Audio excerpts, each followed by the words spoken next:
बनाउनगी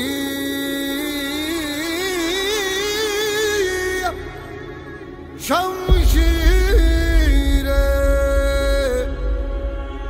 कर हर मैदान फतेह बंदिया कर हर मैदान फतेह।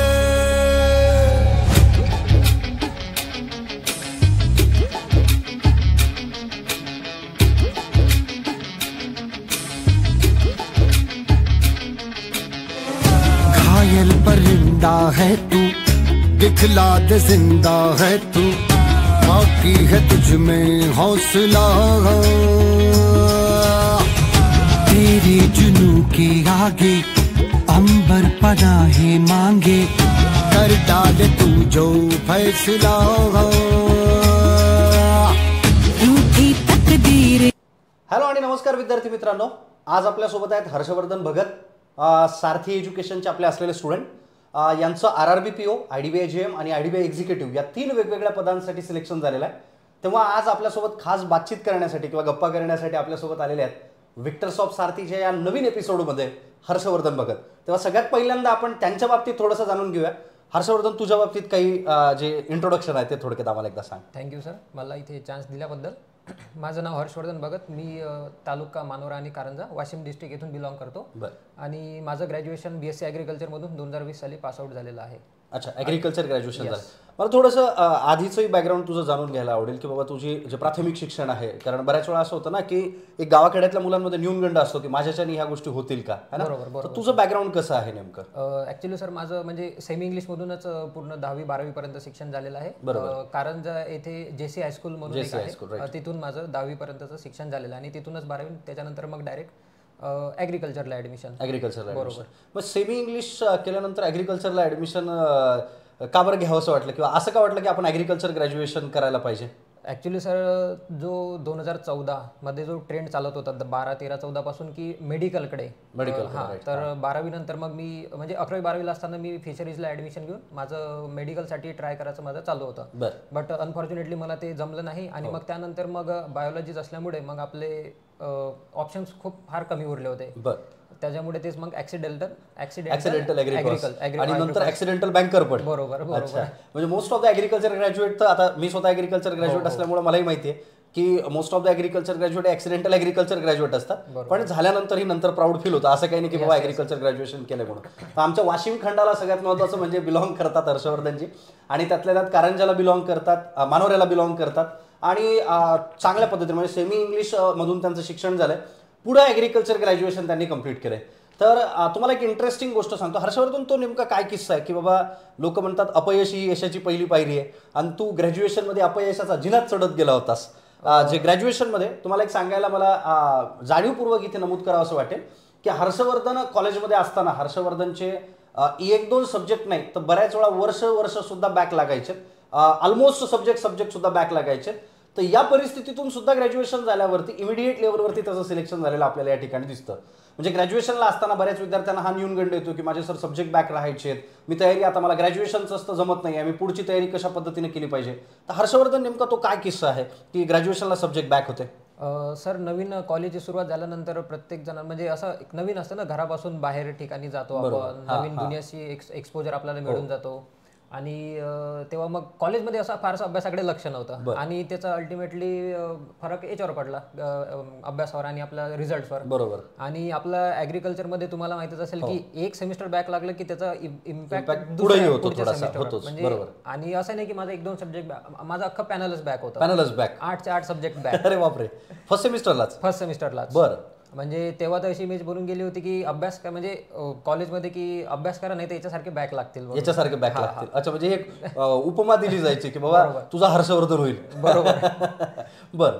मग त्यानंतर मग प्रायोरिटी अशी राहायची की जर का आपण आधी जर का बॅकलॉग क्लिअर नाही केले तर आपलं वाईट येऊ, बरोबर आहे, तर मग रेग्युलरचे सब्जेक्ट सब्जेक्टच्या ऐवजी बॅकलॉगच्या सब्जेक्टला जास्त प्रायोरिटी देण्यात येत होती. त्याचा इम्पॅक्ट असा पडत गेला की मग बॅकलॉगचे निघणार, बॅकलॉगचे काढायचे, रेग्युलर बॅक लागणार, रेग्युलरचे बॅक लागणार, बॅकलॉगचे काढायचे, क्लिअर करायचे, रेग्युलरचे बॅक लागणार. तुझ्या आतापर्यंत डिग्रीमध्ये असताना, ऍग्रिकल्चर ग्रॅज्युएशन मध्ये असताना ॲव्हरेजली किती सब्जेक्ट बॅक लागले असतील?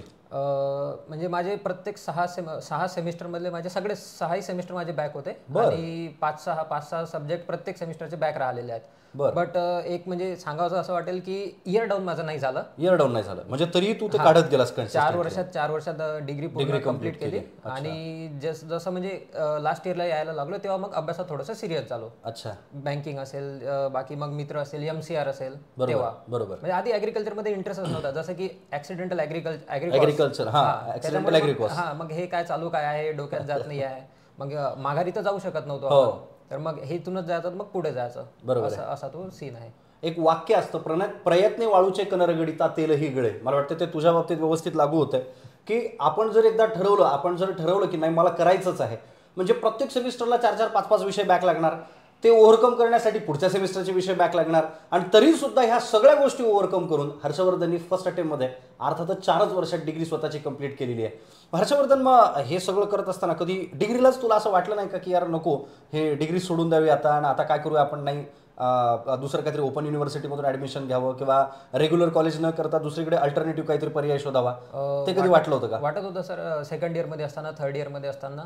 बट आमच्या कॉलेजमध्ये एक नवीन म्हणजे स्टाफ आले होते, म्हणजे PhD. तुझं कॉलेजचं नाव सांग एकदा, युनिव्हर्सिटीचं नाव? माझं कॉलेज रामकृष्ण बजाज ऍग्रिकल्चर वर्धा आणि PDKV युनिव्हर्सिटी, बरोबर, डॉक्टर पंजाबराव देशमुख कृषी विद्यापीठ अकोला. बरं. आणि कॉलेजचा किस्सा असा की सेकंड इयर थर्ड इयर मध्ये तो सीन वाटायचा. त्यानंतर मग आमच्या कॉलेजमध्ये एंटोसाठी आणि एक्सटेन्शनसाठी एक नवीन सर आले होते, ते PhD स्कॉलर होते.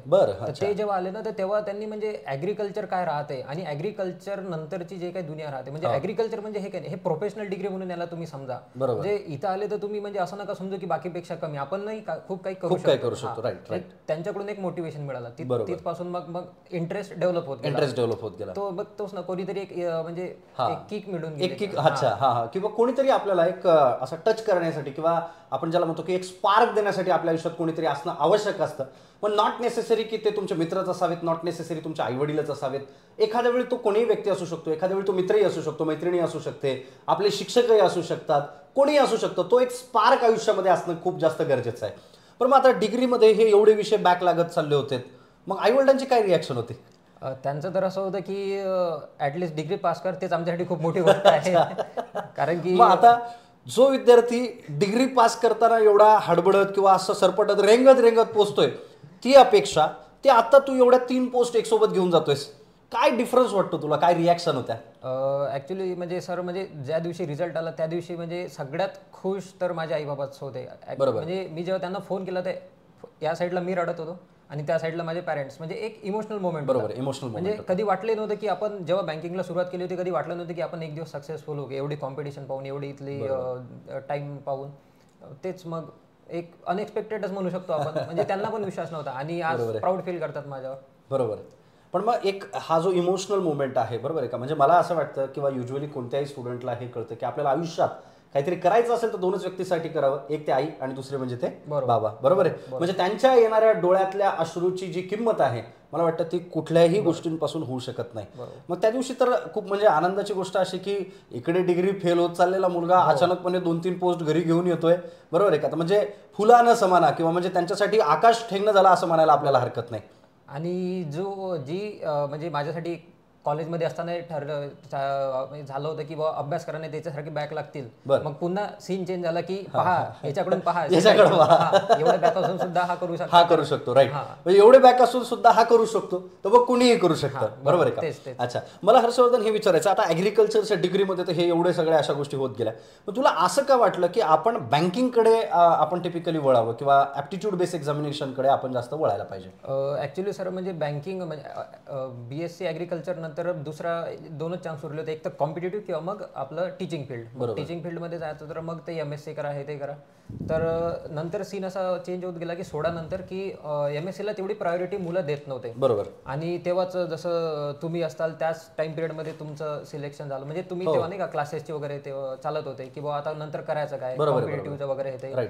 मग तेच किंवा एक आहेत सर म्हणून, कोंगे सर म्हणून, ते की ॲग्रिकॉस आहेत, ते की आपल्याच युनिव्हर्सिटीमधून पास आउट आहेत आणि हे पण AFO आहेत. मग ते बँकिंगला ॲग्रिकल्चरला ॲडमिशन घेताना असं समजलं जायचं की बँकिंगला स्कोप आहे ॲग्रिकल्चरमध्ये. तेव्हा नव्हतं माहित की हा AFO साठी होता. इथे आल्यावर ते माहीत झालं. अच्छा. तर मग आणि नंतर बॅचमेट्स पण जे काही अभ्यास करत होते, आज माझे जवळपास एक 10-12 बॅचमेट्स आहेत AFO म्हणून लागलेले आहेत. मग त्यांच्याकडून यार मग हे करू शकतात, मग आपण पण करू शकतो. बरोबर आहे. मग त्यांचं लाईफस्टाईल वगैरे पाहिलं असेल. मग त्यांचे सिलेक्शन तुझ्या आधी झालीत की नंतर? हो सर, बरोबर. काही लोकांचे म्हणजे काही 1-2 मुलं असे आहेत की त्यांचं फर्स्ट इयरला 20 मध्ये पास आउट, 20 मध्येच ते AFO झाले. काही लोकांचं 21 मध्ये झालं, काही लोकांचं 22 मध्ये. मी स्टार्ट 21 मध्ये केलं होतं, 21 एंडिंगला, आणि स्टार्ट केलं होतं AFO साठी.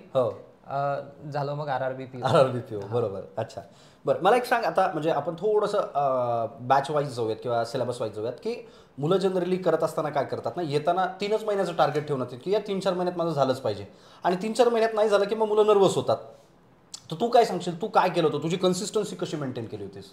ॲक्च्युली सर प्रॉब्लेम हा आहे की म्हणजे नवीन असताना तो कोणाला पण, मी पण तसाच होतो की इथे मला राहायचं नाही आहे, इथलं हे कॉम्पिटिशन पाहून, इथले वातावरण पाहून म्हणजे एवढी धकाधकीचं जीवन आहे आणि लवकरात लवकर इथून पोस्ट काढायची, इथून आणि इथून वापस जायचं नाही, आपलं हे करायचं, घरी राहून अभ्यास करायचा. पण जेव्हा पाहिली वस्तुस्थिती तर ते पॉसिबल नाही आहे घरी राहून. म्हणजे मी असं नाही म्हणत प्रत्येक जण करू शकतो असं काही नाही, कोणी करू शकते, कोणी नाही करू शकत. बरोबर. पण इथे राहून जो सिरियसनेस, जो क्राऊड आहे, जे कॉम्पिटिशन समजते, ते इथे राहून कॉम्पिटिशन मध्ये राहणं गरजेचं. बरोबर. तेच म्हणजे तेव्हा आपल्याला समजते आपली लेवल काय, आपण कुठं स्टँड करतो. बरोबर आहे. आणि राहिला बॅचचा प्रश्न, तर असं तर होतच नाही. आता कॉम्पिटिशनच एवढी झालेली आहे की तो वेळ लागतो. बरोबर. बॅच कंप्लीट करा, संयम ठेवणं गरजेचं आहे. लर्निंग फेज एक वेगळी राहते, त्याच्यानंतर प्रॅक्टिस फेज एक वेगळी राहते. कॉम्पिटिशन तेवढी वाढलेली आहेत की आता जागा पण आपल्याला सगळ्यांना माहितच आहेत, म्हणजे ठीकठाक आहे. बाकीच्या कोणत्याही सेक्टरपेक्षा बँकिंग सेक्टरमध्ये जागा खूप चांगल्या आहेत. पण कॉम्पिटिशन मग जेव्हापासून ऑनलाईन झालं तेव्हापासून मग सगळे सेक्टरवाले इकडेच डायव्हर्ट झाल्यामुळे IT सेक्टरमध्ये डाऊनफॉल झालेला आहे. त्याच्यामुळे पण सगळे लोक इकडे असल्यामुळे कॉम्पिटिशन जास्त आहे. मग इथे जर आपल्याला टिकायचं असेल तर वेळ द्यावा लागेल. क्वांट, रिझनिंग आणि इंग्लिश या विषयांची तयारी करत असताना, म्हणजे बिंग ॲग्रिकल्चर ग्रॅज्युएट हे विषय आपल्यासाठी बऱ्याच वेळा नवीनच असतात. बरोबर. या विषयांची तयारी कशा पद्धतीने केली होतीस तू? सुरुवातीला म्हणजे सर तर मला काहीच आयडिया नव्हती, कारण की म्हटलं आपण जर का एवढे हुशार असतो तर आपण घरी राहूनच अभ्यास केला असतो. बरोबर. आणि तुला एक गोष्ट इंटरप्ट पण करतो, आता बऱ्याच वेळा आपले पोरं काय म्हणतात ना, सर बँकिंगला ना मॅथ्स असतं, म्हणजे आपल्या कॉलेजमध्ये असतानाच ही धारणा असते की बँकिंगमध्ये ना मॅथ्स असतं, मला नाही जायचं तिकडे, आणि माझं मॅथमॅटिक्स बॅकग्राऊंड आणि आपलं मॅथमॅटिक्सचं बॅकग्राऊंडच नसतं. बरोबर आहे का? मग तिथपासून सुरुवात ते तू क्वांट, रिझनिंग, इंग्लिशची प्रिपरेशन हे कसं? एक म्हणजे फॅक्ट, एक गोष्ट अशी आहे की मॅथमॅटिक्स नाही म्हणजे क्वांट नाही तर बँकिंगचा रिझल्ट नाही. बरं. हे एकदम सत्य आहे. बरोबर. तर मग जर का तुम्हाला बँकिंगचा रिझल्ट पाहिजेच असेल ॲट एनी हाऊ, तुम्ही ट्राय करा ना. बरोबर. असं का? बरं ठीक आहे, तुम्ही 11वी-12वी मध्ये असताना, ग्रॅज्युएशनमध्ये असताना तुम्हाला नव्हते, पण याचा अर्थ असा थोडी आहे की तुम्हाला जमणार नाही. कोणी सांगितलं तुम्हाला जमणार नाही? बरोबर. तुम्ही ट्राय तर करा, जमू शकते ना. 4-6 महिने लागेल, 1 वर्ष लागेल, 1.5 वर्ष लागेल, पण ऍटलिस्ट ट्राय तर करा. पोरांचा तोच एक म्हणजे तो न्यूनगंड मनात असले, म्हणजे एक तर त्यांना सांगण्यात येते, त्यांना थोडी माहित आहे की तुम्ही तुमचं खरोखरच वीक आहे, म्हणजे तुम्ही जे ऐकत गेले तेच तुम्ही अज्युम करत गेले. राईट. जसं आपल्याला डिग्री सांगितलं जायचं एक्सटेन्शन तर निघतच नाही, इकॉन तर निघतच नाही, तू काही कर. तसं मॅथ्सच्या बाबतीत एक धारणा झाली होती मुलांची, पण इथे आल्यानंतर तुझी जी धारणा होती ती बदलली का कशी? म्हणजे जेव्हा बॅचेस तू करायला लागलास त्यावेळेस तुला काय फरक जाणवला? ऍक्च्युली सर म्हणजे बॅचमध्ये अभ्यास म्हणजे आपला स्टडी करून घेतानाच एकदम बेसिक पासून, म्हणजे पाढे पाठ करणे असतील, स्क्वेअर्स क्यूब पाठ करणं असतील, इथपासून सुरुवात आहे. त्यामुळे हा बेस आहे आणि वेळ लागतो. राहुल सर तू व्यवस्थित करून घेतात. बरोबर. तेच ना. इव्हन तर होमवर्क पण करून घेतात. आपल्याला माहित असेल की आपल्या क्लासेसमध्ये म्हणजे होमवर्क जर का कम्प्लीट केलं नाही तर कॅमेरा समोर उठा बसा काढावा लागतो. मी सुद्धा रिझनिंगच्या लेक्चरला, वर्डे सरांच्या लेक्चरला कॅमेरा समोर उठा बसा काढला आणि कॅमेरा समोर माफी पण मागितली की पुढच्या वेळेस पासून होमवर्क कम्प्लीट करून येईल. हा, तर म्हणजे तो करून घेतात. मग तेच ना की आपण जर का एवढे हुशार असू तर मग इथे आपल्याला कशालाच गरज पडली असं आपण आपल्या मनानेच करत असतो ना घरी. तर मग इथे आलेलो आहोत, क्लास लावलेला आहे, तर क्लासमध्ये जी ऍक्टिव्हिटी आहे, क्लासमध्ये जे सांगतात तेवढं आपल्याच्याने फॉलो झालं पाहिजे. बरं, तेवढंच जर फॉलो केलं, एखादा नवीन स्टुडंट आहे सपोज आता, की ज्याने काय केलं, क्लास लावलाय, क्लासला तेवढं फॉलो केलं जेवढं क्लासमध्ये सांगितलं, सिलेक्शन होईल का? काय वाटतं? आरामात होईल सर, आरामात होईल. बरं, अशा काय ॲक्टिव्हिटीज वाटल्या तुला की बँकिंगची प्रिपरेशन करताना अशा कोणत्या ॲक्टिव्हिटीज तुला सारथीच्या वाटल्या की या ॲक्टिव्हिटीज ह्या सारथीला डिफरन्शिएट करतात बाकीच्या सगळ्या गोष्टींपासून? ॲक्च्युली सर म्हणजे स्टार्टिंगमध्ये बॅच चालू असताना जे आपले टेलिग्राम सेशन्स होतात, बरोबर, त्या टेलिग्राम सेशनमध्ये काही ॲडमिन लोक राहतात जे की आपले टेलिग्राम सेशन कंडक्ट करतात. बरोबर, हे मी बॅच चालू असतानाच सांगत आहो. तेव्हा म्हणजे ते आपली प्रॅक्टिस करून घेतात, म्हणजे प्रॅक्टिस इन द सेन्स म्हणजे टेलिग्राम सेशन आहे. कारण की बॅचमध्ये शिकणं वेगळं, तुमचं होमवर्क करणं वेगळं आणि जे तुम्ही प्रॅक्टिस करणं वेगळं आणि ते तुम्ही इम्प्लिमेंट करू शकत आहात का ते वेगळं. राईट. तर ती एक युनिक म्हणजे तेव्हा तर आम्हाला माहितच नव्हतं की हे काय ऍक्टिव्हिटी राहते म्हणून. आणि विशेष म्हणजे ती जर का आपण टेलिग्राम सेशन लाईव्ह मध्ये करतो सुद्धा त्याचा जास्त फायदा होतो, कारण की स्पीड त्यांनीच वाढते. हे आजकाल म्हणजे पोरांचे जो राहते की सर स्पीड वाढत नाही, तर आपण कुठेतरी आधीपासून आपले प्रॅक्टिस प्रॉपर केलेली नाही आहे. जो रुटीन असते, जो आपला काय म्हणतात शेड्यूल आहे, तो रेग्युलर फॉलो न केल्यामुळे हे कुठेतरी एक अडचण येतात. पण आधीपासून जर का ज्यांनी रेग्युलर बॅच केली, गॅप न पडता कन्सिस्टंटली आणि टेलिग्राम सेशन सुद्धा करत असेल तर त्याची नो डाऊट प्रॅक्टिस वाढणार. तुमच्या बॅचेसला पर्सनल काउन्सिलिंग आणि मेंटरशिप ह्या गोष्टी खूप जास्त प्रमाणात झाल्या होत्या ऍक्टिव्हिटीज. बरोबर. त्याचा काय फायदा झाला तुला? सर ऍक्च्युली व्हायचं असं की जसं आम्हाला म्हणजे आधी कमर्शियल जमत नव्हतं. बरोबर, म्हणजे ऍग्रिकल्चर ग्रॅज्युएट आणि कमर्शियल या दोन गोष्टी तर डायरेक्ट परस्पर विरोधी समजतात आपल्या पोरं. बरोबर. पण काय वाटतं तुला, म्हणजे तुम्ही ज्या वेळेस आता राहुल सर ज्यावेळेस शिकवायला लागले होते की बाबा कमर्शियल मॅथ्स करा तुम्ही, बरोबर आहे का, तर मग ते काय फरक जाणवला तुला की आधीचा फरक आणि नंतर मग मेंटरशिप प्रोग्राम किंवा तुमचं पर्सनल काउन्सिलिंग याच्यामधून काय काय बदल होत गेले तुझे? सर पर्सनल काउन्सिलिंगचा फरक असा म्हणजे खूप आपण समजू नाही शकत, पण खूप ड्रास्टिक फरक पडतो. कारण की जे ऍक्च्युअल आपल्याला अडचणी येतात, आपले कॉन्ट असेल, रिनिकल काही असेल, बरं कॉन्ट जमत नाही, चला ठीक आहे आपण एक्सेप्ट करू की जमत नाही. एक तर आधी आपण एक्सेप्ट करा की जमतच नाही. का बरं जमत नाही? तुम्हाला लँग्वेज समजत नाही, तुम्हाला कन्सेप्ट समजत नाही, तुम्हाला प्रोसेस करता येत नाही, की तुम्हाला इक्वेशन बनवता येत नाही. हे एक तुम्ही जा ना डेप्थ मध्ये जा, तुम्हाला काय जमत नाही त्याच्यावर काम करा. आज न उद्या जमणारच आहे, वेळ द्यावा लागते. आणि तुम्ही फॅकल्टीला विचारलं पाहिजे सगळ्यात महत्त्वाचं की बाबा मला हे जमत नाही, त्या गोष्टीची लाज न बाळगता की जाऊन सर मला हे नाही जमत, तुम्ही मला सांगा. तर कुठल्याही फॅकल्टी तुम्हाला एक वेळा म्हणेल, 2 वेळा म्हणेल, पण पुढच्या वेळेसपासून तुम्हालाही सवय पडेल की अच्छा मला हे जमत नाही, ते जमवून घेण्याची इच्छा तुमची जी आहे ती निर्माण होईल. मी तरी असं म्हणेल की एक पर्टिक्युलर टॉपिक असेल तर एक महिना जरी दिला नाही एका टॉपिकला, असा कोणताच कमर्शियलचा टॉपिक नाही की जो जमणार. मग तो मॅथमॅटिक्स त्याचं बॅकग्राऊंड असो किंवा नसो. बरोबर. म्हणजे बँकिंगचा आपला लिमिटेड सिलेबस आहे आणि व्होलाटाईल आहे. तुम्ही आता सध्या जी मुलं ऍग्रिकल्चरची सध्या बॅचेस करतायत, ज्यांचं आता मेन्स लेवलला गेले आहेत बॅचेस, बरोबर आहे का, तर ते कमर्शियल मॅथ्सला ते असं नेहमी कंप्लेंट करतात की सर गणितं सोडवताना ना हे गणित तिथं सोडवताना मला जमतं, मला घरी येऊन जमतच नाहीत गणितं. मग ऍक्च्युली होते कसं की क्लासमध्ये ना सर आपल्याकडून सॉल्व्ह करून घेतात किंवा सर एक्सप्लेनेशन देत असतात. बरोबर. आणि होतं असं की आपण आपलं डोकंच चालवत नाही. बरोबर. म्हणजे ते स्पून फिडिंग होते. Spoon feeding. आता सरांचं तर काम आहे ना, फॅकल्टीचं काम आहे की ते प्रॉब्लेम समजावून सांगणं, डाऊट क्लिअर करणं, कन्सेप्ट क्लिअर करून देणं.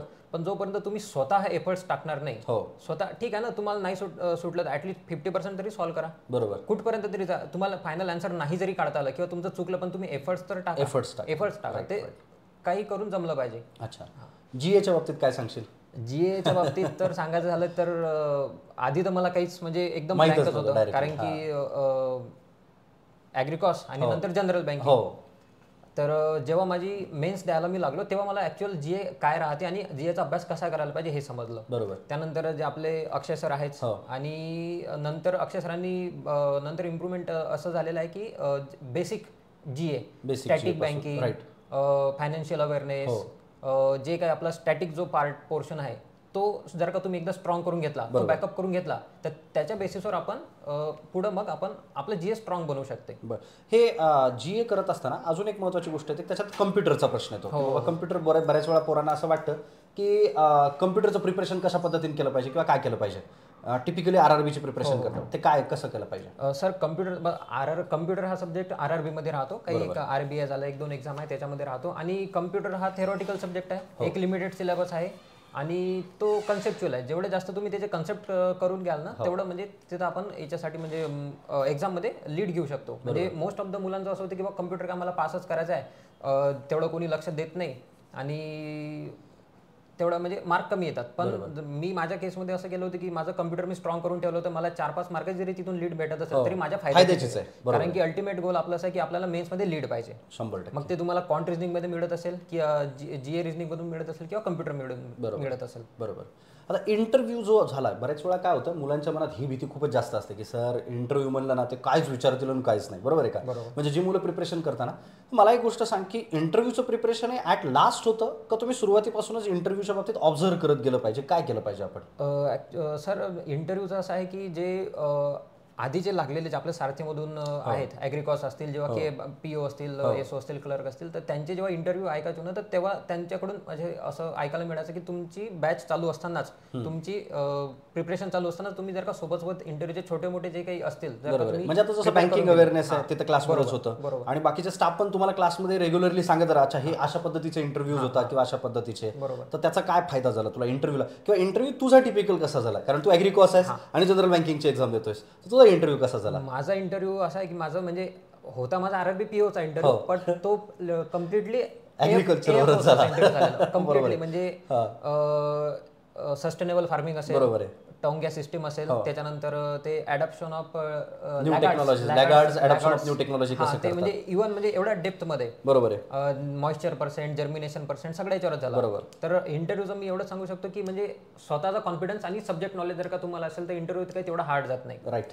आणि ॲग्रिकल्चरच्या केलेल्या गोष्टींचा म्हणजे ॲग्रिकल्चरचे जे तू बॅचेस किंवा लेक्चर्स केले होते ते वाया नाही गेले, तुला इंटरव्ह्यूमध्ये डेफिनेटली फायदा झाला. असं कधीच म्हणणार नाही की माझं ॲग्रिकॉस होतो म्हणून मला त्याचा फायदा नाही झाला, किंवा मी आधी AFO साठी प्रिपेअर करत होतो त्याचा मला फायदा नाही झाला. अभ्यास केलेला कधीच वाया जात नाही, आज उद्या तो कामी येतोच. मला इंटरव्ह्यूमध्ये कामी आला, माझा लकनी साथ देऊन दिली. अच्छा, बरं बरं बरं. तुझ्या फ्रेंड सर्कल बाबतीत, बरोबर आहे का, फ्रेंड सर्कल बाबतीत नेमकं काय काय सांगशील? फ्रेंड सर्कल म्हणजे मी फॉर्च्युनेट समजतो स्वतःला की मला एवढे म्हणजे खूप चांगले मिळाले.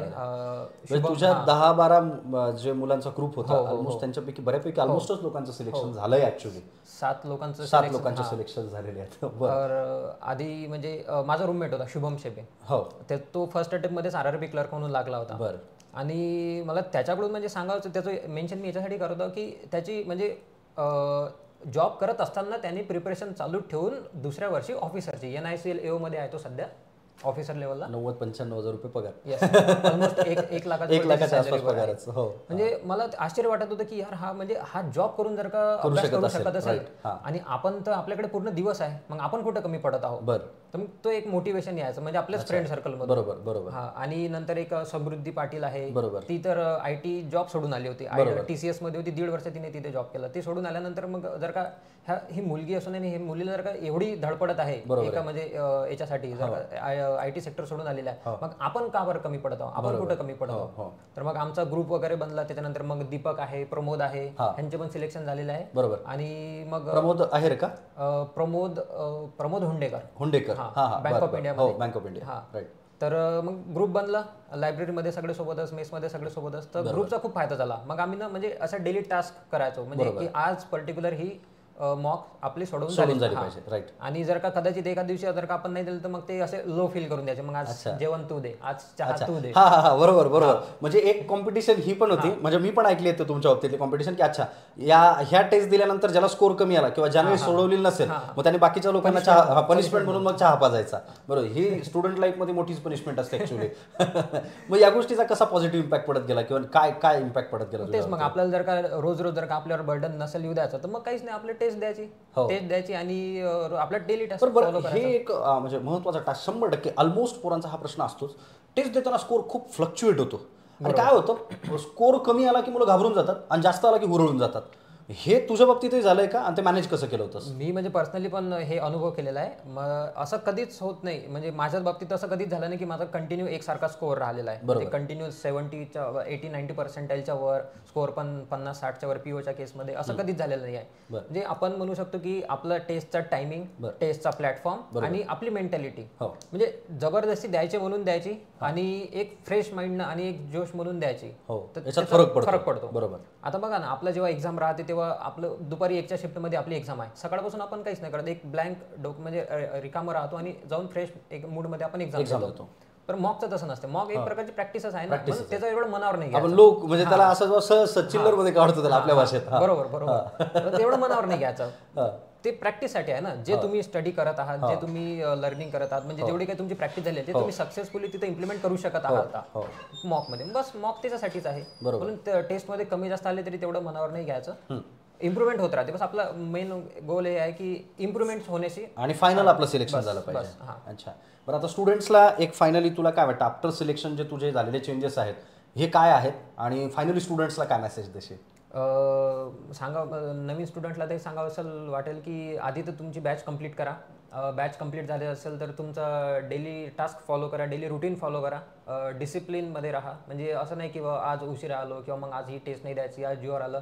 म्हणजे आम्ही असा जीवगाळपणा केलेला आहे, पण मग नंतर ते डिले होते ना, प्रोसेसमध्ये डिले होते. कदाचित लवकर रिझल्ट लवकर येतील. आणि माझ्या बाबतीत असं झालं की मी प्रीची म्हणजे 22 पूर्ण प्रीमध्ये आणि 23 पूर्ण मेन्समध्ये असं झालेलं आहे. तर जर का ज्यांची बॅच वगैरे झालेली आहे आणि ज्यांनी 2-4 एक्झाम दिलेले असतील त्यांनी जर का प्री आणि मेन जर का सोबतच केली स्टडी तर तेवढा वेळ लागणार नाही. अच्छा, बरं. आणि बस स्वतःवर विश्वास ठेवा, करू शकता तुम्ही. जर का माझे एवढं म्हणजे अकॅडमिक एवढं चांगलं नसताना जर का मी करू शकतो तर ऑब्वियस गोष्ट आहे तुमचं अकॅडमिक तर माझ्यापेक्षा चांगलंच असणार, तुम्ही करू शकता. एवढे सब्जेक्ट बॅक नसतील कोणाचे. बरोबर, तेच ना. म्हणजे मला सुद्धा वाटलं नव्हतं स्टार्टिंगला मी आल्यावर की माझं होऊ शकेल का. पहिला म्हणजे संभाजीनगरमधला पहिला दिवस तो आहे आणि आज हा फायनल दिवस आहे. बरोबर आहे, विजयाचा गुलाल तो घेऊन चाललेला आहे. तेव्हा हर्षवर्धनला त्याच्या भविष्यासाठी खूप खूप शुभेच्छा. तू आलास, तुझा वेळ दिलाय त्याच्याबद्दल तुझे पण खूप खूप धन्यवाद. सारथी एज्युकेशन परिवारातर्फे तुला येणाऱ्या भविष्यासाठी खूप खूप शुभेच्छा. आणि कुठलीही गोष्ट लागली तर सारथी एज्युकेशनला कधी विसरायची गरज तुला पडणारच नाही. सपोर्ट तुला आधी होता, आताही आणि नेहमी राहणार. मी असं म्हणू शकतो की माझ्या लाईफमध्ये हा जॉब मला मिळवण्यासाठी म्हणजे सारथी एज्युकेशनचा खूप क्रुशियल रोल आहे माझ्या लाईफमध्ये. कारण की एक सर्वसामान्य फॅमिलीतल्या मुलाला किंवा मुलीला एक जॉब लागणं म्हणजे त्याच्यासाठी एक पुनर्जन्माचीच कारण की कमी नाही. जॉब लागल्यानंतर आपली एक नाही तर पुढच्या येणाऱ्या 2 पिढ्या सुधारतात. बरोबर आहे, आणि मागची पिढी सुद्धा सुधारून घेते. आणि नो डाऊट म्हणजे माझं तर पूर्ण म्हणजे 70 to 80% क्रेडिट तर मी माझा म्हणजे एज्युकेशनला, आपल्या सारथी एज्युकेशनला देईल. माझे पॅरेंट्स असतील, माझे फ्रेंड सर्कल असतील त्यांना काही एक, आणि माझे स्वतःचे एफर्ट्स. बस कॉम्प्लीट करू शकता तुम्ही. Thank you sir. Yes, wish all the best. भेटूयात पुढच्या नवीन एपिसोडमध्ये अजून बाकीच्या अधिकाऱ्यांसोबत. हर्षवर्धन, तुला पुन्हा एकदा खूप खूप शुभेच्छा. Thank you so much. Thank you sir. Yes.